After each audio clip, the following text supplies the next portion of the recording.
pelatihan jurnalistik di Polrestabes, saya bilang luar biasa. Luar biasa kenapa? Karena anggota-anggota kepolisian itu memang harus dekat dengan rakyat.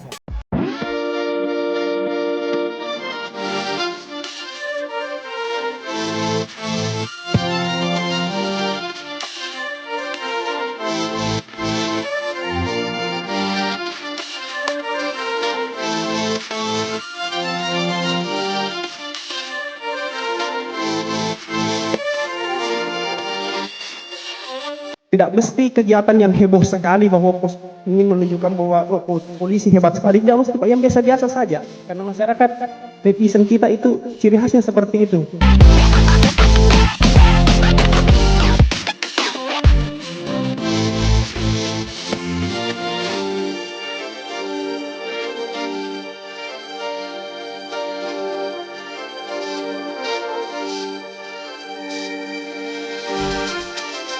Mereka memperingati hari anti korupsi.